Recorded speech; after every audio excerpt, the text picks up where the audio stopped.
What's up, guys? Welcome to the Kasha Media Discovery. This talk ngibisanzwe uyu ni wa mwanya w'abakobwa banyuma mutegereje muri benshi. So guys, twaje tumeze neza.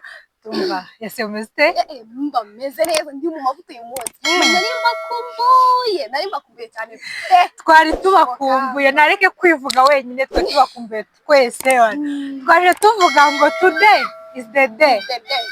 Umva no kuvuga ngo hari ikintu mutari kubona. Uri kintu uri kubona? Nta kintu muri kubona? Nta kintu muri kubona? Nago mubona uyu munsi twaje twabonye umunsi twaje tuje kandi twaje twahindutse ibintu. Twari tumaze iminsi muri entertainment. Muri entertainment tuvuga ku bahanzi ngo tutaherukaga, ariko today twaje tuje ebana. Tumeze neza pe, tumeze neza, twaturi kubitegura. Mwatwakira muri comment mutubwese muri kutubona dute, turi kugaragara dute. Uri hano kwa nyine byestaye Today is the day. So, iyo munsi rero tuje kubabwira ngo ni gute twakiteza imbere dukoresheje iki? Ikoranabuhanga, technology bro.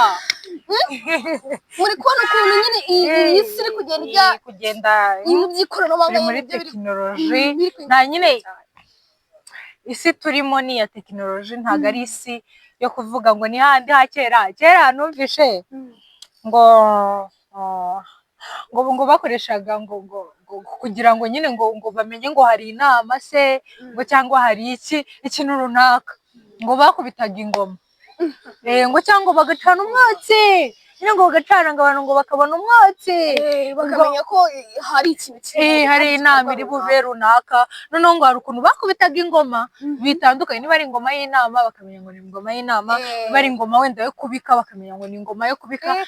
Nyine ewana kera byari bigoye, ariko ubu ngubu tuba turi ku ma group ya WhatsApp tukavuga ati reka ndebe uko bimeze. Ewana turi abantu bamwe turi ku mbuga zitandukanye bimeze neza. Ariko ya center reka mpereho nkubaza, ubundi ikoranabuhanga cyangwa se technology ni iki? Ikoranabuhanga ukuntu byumva ntaranarisobanura njye mu bintu nize ni ikoranabuhanga nize. Gusa ikoranabuhanga bantu banjye inshuti zanjye bantu mudukurikiye, ikoranabuhanga ni nziza pe, nziza. Ikoranabuhanga ubu ngubu niryo rigezweho, niryo abantu benshi murabizi ko abantu benshi dukoresha ama smartphone.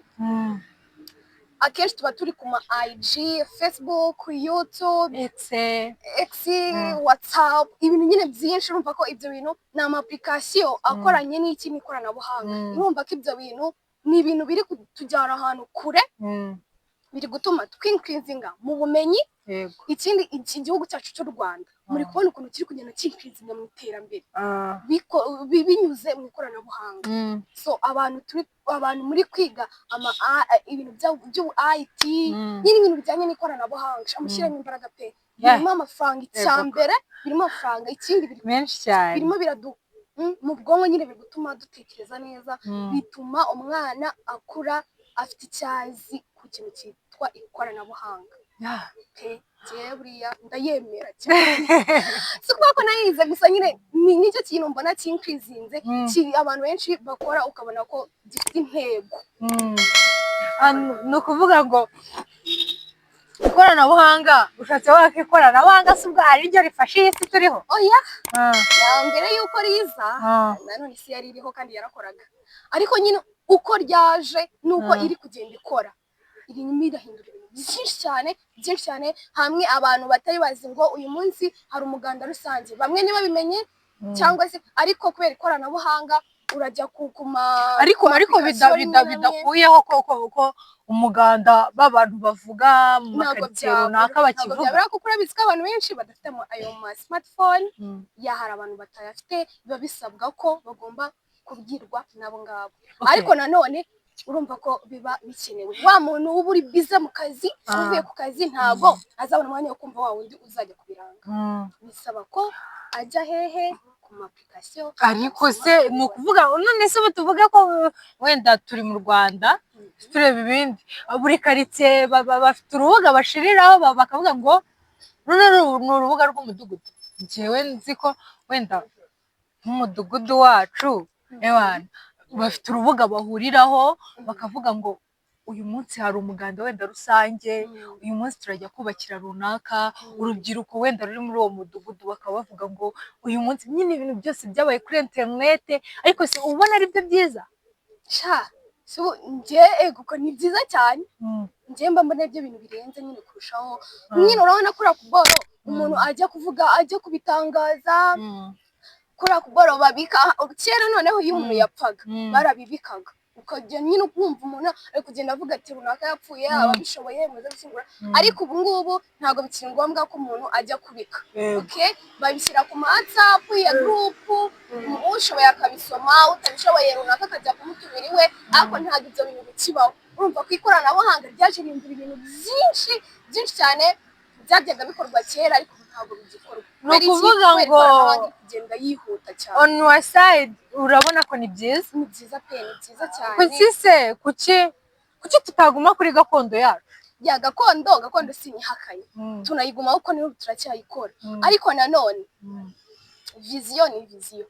Viziyo ugenana na viziyo, ariko witonze ukagendamo gake, atara kwirukanka ngo yirukanka rimwe na rimwe usange wanayisize. Ugendamo gake gusa nanone gakondo yawe ntuyisige. Okay, rero ni ukuvuga ngo uyu munsi twaje kubwira abanyarwanda ngo ni gute twakiteza imbere dukoresheje iryo koranabuhanga noneho tunabifatanyije na gakondo yacu. Yego. Akira rwose ako kantu buri oya nibyo ubundi yaseta ngo yazigiye ndamunyeneye pe, ndabizi ko mwari munyeneye utabivuga gusa ndabizi ko unyeneye. Oya barabivuga muri comment bazatubwira, ariko tukiri aho ngaho twibutsa abantu subscribe, dushimira abayikoze, share cyane musharinga abantu bamwe babwira icano ewana bimeze gutya na gutya, tubibutsa ko muri dekasha ntabwo tuvuga gusa kuko turaririmba turabyina, mbese muri dekasha hari n'ibindi bizaza, yego turacyaza, ahubwo mwebwe mutwereke ko mubikeneye ubundi twebwe tubereke icyo dushoboye.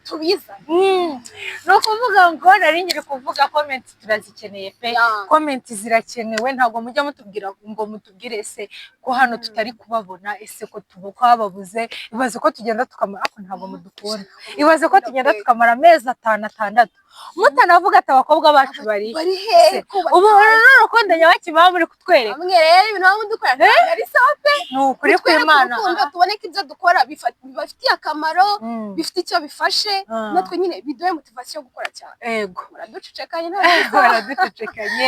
comment zirakenewe, like, share, subscribe kubazikoze much respect, turabakunda cyane. So Senta, tukiri aho nakubaza ngo rero ni gute twakiteza imbere dukoresheje iri koranabuhanga dufite, ama AI ibiki, ni gute nyine twabikora?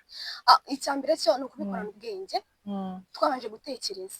Ubundi ikintu cyose utatekereje ahubwo ntego nyine wagikora neza. Icyambere cyo no kwicara ukabanza ukavuga ati uyu mushinga wanjye ese urakenera iki, mfite iki cyo gukora, ese mutwe harimo iki, ese narawuteguye cyangwa se nawuteguye. Ukabanza ukawutegura ukamenya ngo ndakora iki, sinkora iki, nkeneye iki, sinkeneye iki, mfite aho nkorera, mfite uwumpa ikindi gitekerezo, nyine mfite umuntu motiva. Ikindi iri koranabuhanga ifite ikintu cyinshi dufatiye cyinshi cyane. Ikintu mbona rero cyatuma twiteza imbere muri ikoranabuhanga, mana yanjye sinzi nyine ngiye kuyivuga nabivugaho byinshi.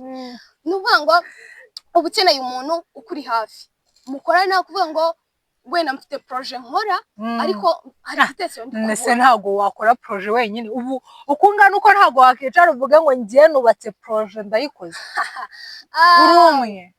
Kakasi utagombye gutegereza abandi bantu, ariko uba ukeneye undi muntu ukuri hafi. Ibyo byo urabyemera? Ukeneye undi muntu ukuri hafi ugati se nkoze iki, nishemi iki, icyo wishemo ntabwo wabona ukikubwira utamufite. Ugomba kuba ufite umuntu ukuri ku ruhande uvuga ati ese harabura amaka, kura amako, shyira amaka. Hari ibintu byaje rero by'aba content creator turi kumva, nabo bari gukorera amafaranga ku ikoranabuhanga kimwe natwe twese rega ntabwo natwe twakikuramo iyo ibi bitaza ntabwo kuba twicaye hano tugize icyo turi kubwira abanyarwanda ese umunyarwandakazi urubyiruko umwana umuntu mukuru kuko ntibikuyeho ko n'umuntu mukuru yakorera amafaranga ku ikoranabuhanga aya ma AIs yaje tuyakoresha iki turayakoresha cyane aya ma AI hari ukuntu ndi gukunda kuvuga ku bintu by'amaproje kuko iyi koranabuhanga kenshi abantu benshi bakunda kuyakoresha mu maproje runaka. Aya ma AI rero adufasha gukuramo amakosa dufite mu maproje yacu. Aya ma AI adufasha kuduha igitekerezo. Hari ukuntu wicara ugatekereza ku ntuze ku mushinga wawe ukumva wabuze nyine uburyo ese tuve kuri uwo muntu ufite umushinga. Ese ikoranabuhanga rishobora kuba umuntu yabona akabona hari ikoranabuhanga we ubwe agatekereza ati ngiye ikoranabuhanga ndikoresha iki cyane. Hari ukuntu abana bantu bagurisha ibibanza urumva hari ukuntu ujya kugurisha ikibanza bigasaba ko wihagurukira ukagenda ngo ugiye kumwereka ngo ifite hegitari ingana gutya ifite ubuso bungana gutya nyine ibintu nk'ibyo ngibyo. Ariko ubwo ikoranabuhanga yaje umuntu agenda agafotora ikibanza cye akaza akagishyira ku ikoranabuhanga ubundi ku mbuga nkoranyambaga ugikeneye agisangaho akabanza akakireba uburyo kingana ese kirangana kiragurishwa ngahe akakigura kuri online byoroshye cyane biri easy.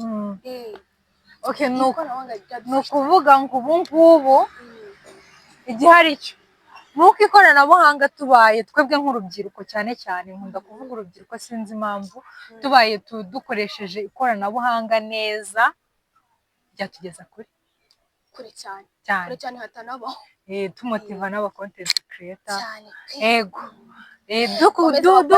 bakomeza gukora cyane. Hano hari amafaranga ariko dukunda kuvuga ahantu hari amafaranga reka dukore turebe isi ya center. Ni nk'iyihe nama wagira abanyarwanda ni iyihe nama nyine wagira abanyarwanda ubabwira ngo bakoresha ikoranabuhanga usa nk'ubamotiva numva ubundi usa nk'ubahereza motivation uvuga ngo abanyarwanda turi kumwe nanjye ndimo ko n'ubundi kuyikoresha ubundi abangana gukoresha ikoranabuhanga. Yego komana ese ntangore n'umuhaye ngareba ku mashini bikikora ahubwo mu muhakazi ngiye baranzi umuhakazi. Hanyuma inama nagira abanyarwanda nanjye nyigira uvuga ngo dukoresha ikoranabuhanga ariko tubigiremo ubwenge dukoresha ikoranabuhanga. Ikindi twegera abantu bafite icyo baturusha batwereke ngo bikorwa bite nawe utazi ngo biravayo birajya he nyegera ndahari nyegera uzumbaza ati iya center ese iki kintu agikora gute nkoresheje ikoranabuhanga. Wegera umuntu ukizi akwigishe ikoranabuhanga rikora rite kuko ubu ngubu nibyo riri gukora riri gukora umuntu ufite intumbero nini ibintu bijyanye n'ikoranabuhanga. Kuko ngubu udafite ikoranabuhanga ubanga ibintu byawe biragenda ariko bigenda gahoro ntabwo bigenda neza nk'uko ubishaka kubera ko ukuntu bimeze ukuntu twese tubyumva ukuntu ngewe kanibwirire nk'abanyeshuri bagiye gukora icya leta cyangwa se bari mu nzira yo gusoza amashuri bamwe bava mu cyiciro kimwe bajya mu kindi.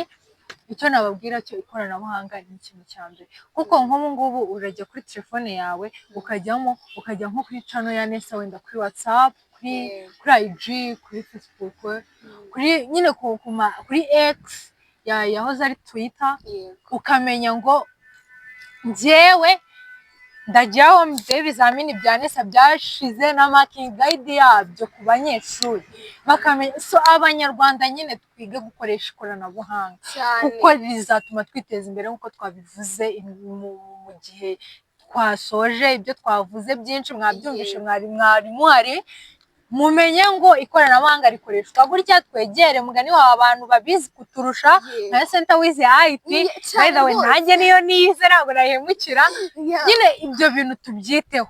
So dusoza rero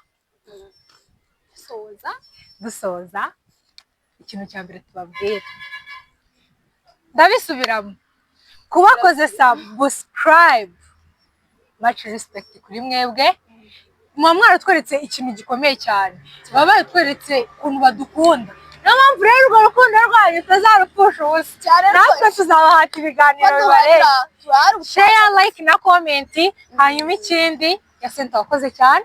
Wakoze cyane. Ego Keza ngarabasuhuza, ntabwo yabonetse ni ready stock, gusa nawe naza ewana tuzaturi timu imeze neza, tuzabazanira ibindi ewana, tuzaza tujye muri entertainment, tujye tugira inama abantu nyine ahantu hose turiyo, ubundi turahari ku bwanyu. So nawe ubutaha yari RY'ISI na Yasenta, ciao ciao, turakunda cyane, Imana ibarinde.